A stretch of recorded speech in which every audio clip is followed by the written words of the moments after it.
Doc Gooden, and you're watching BT Talks Baseball. Now here's Brett. Good luck, buddy. Was that Doc Gooden? All right, thank you, Doc. And welcome back inside BT Talks Baseball. It's great to have you here for another episode. My guest today is Yankees historian, award-winning author, and former PR director for the team, Marty Appel. We're going to talk to Marty today about the day in 1975 where the New York Yankees almost blew up Shea Stadium. Let's get right to it. Marty, welcome to BT Talks Baseball. It's so great to have you with us. Good to be with you, Brett. Always good to talk to you. Marty, can you take us back to that day in 1975? Well, the Yankees were playing in Shea Stadium for 2 seasons while Yankee Stadium was being renovated and rebuilt. And they were exciting seasons, actually. The first one, 1974, we almost won the pennant, so it was a thriller. But in the process, we also came close to blowing up Shea Stadium, which the Mets would definitely have been disappointed to see. We were going to do a salute to the Army tribute before the game, and even General William Westmoreland, the best-known general in the U.S. Army, came for the celebration.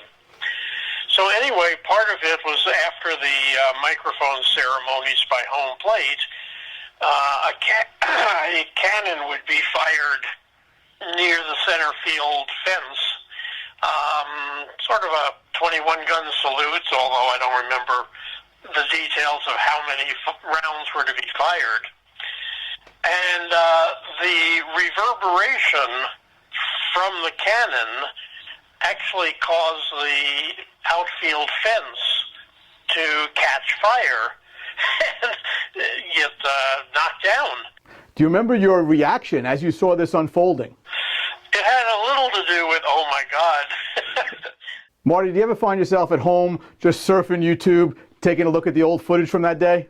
Oh yeah, I've seen it. It made the national news. That's what's on YouTube, I think. John Chancellor on NBC narrating it. It was a terrific piece for the national news. And, fortunately no one was injured. The repairs were easy, but it was a momentous time. Well, Marty, thank you so much for being on BT Talks Baseball. We'll talk to you soon. My pleasure, Brett. Thank you. That was the great Marty Appel. Really a fantastic author. His books on Thurman Munson, Pinstripe Empire, and Casey Stengel are legendary. They're all award-winning books, and you should definitely check them out if you're a fan of the New York Yankees. Okay, it's time once again for the segment, Waiting for Perlman, where we are all waiting for Itzhak Perlman to hopefully come on to BT Talks Baseball to discuss his love of the New York Mets. But I can't do this alone. I had to bring in a partner in crime. So I'm turning to my friend Frank Grunwald. I met Frank about a year ago during the screening of They Played for Their Lives, a documentary about Holocaust survivors and the role that music played in keeping their spirits up. Yes, Frank is a Holocaust survivor, losing much of his family in Auschwitz. However, being a Holocaust survivor does not define who Frank is. What defines him is his passion for music and humanity. Frank, thank you so much for joining us. Yes, well, humanity first, music second, but music is humanity, and humanity is music. Music is so important. And I think that if there was more international music, there would be less hatred.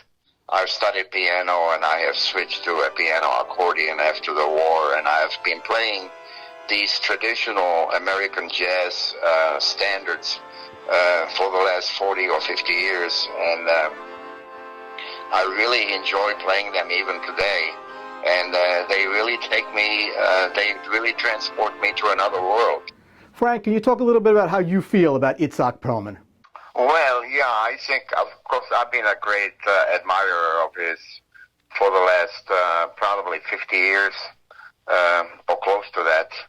And I saw him on television when he was 14 or 15 years old on the Sullivan show, and he's just one of my favorite musicians.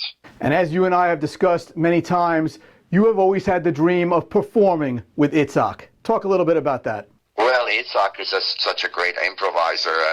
Of course, my dream would be to spend a few minutes with him and play with him. But that's a dream that will never come true, most likely. But you got to have dreams in order to live a good life. So dreams are sometimes really important. But yeah, I would just love to play with him. So Frank, I understand your passion for music and humanity and for all of those great jazz songs, but it really sounds to me like you're trying to hijack my Waiting for Perlman segment. Is that right? Exactly. And I have the tools to do it. Well, Frank, I'm not going to fight you on that, but I do look forward to speaking to you again, and if you can get Itzhak Perlman to perform with you, I will be sitting in the front row. Thank you so much for being on BT Talks Baseball. Thank you, Brett. It was a pleasure, and let's do it again. Well, I look forward to having Frank on again next week to talk a little bit more about his passion for music and a little bit maybe about his career in baseball. We'll find out about that. Okay, this podcast is running a little long, but there's always time for Mel's Memories. Dad, what do you have this week? When I was in the 4th grade, I went to Yankee Stadium the first time by myself with a friend, and we went by train. Sometime during the game at Yankee Stadium, we had a fight. He knew how to go home by train, but I wouldn't go on the train with him because I was mad at him. So I said I was going home by bus, but I had no idea how to go home by bus. So each time I got on a bus, the bus driver would tell me where I should go and where I should transfer. And I got home, but my mother was not too happy with me. That's great.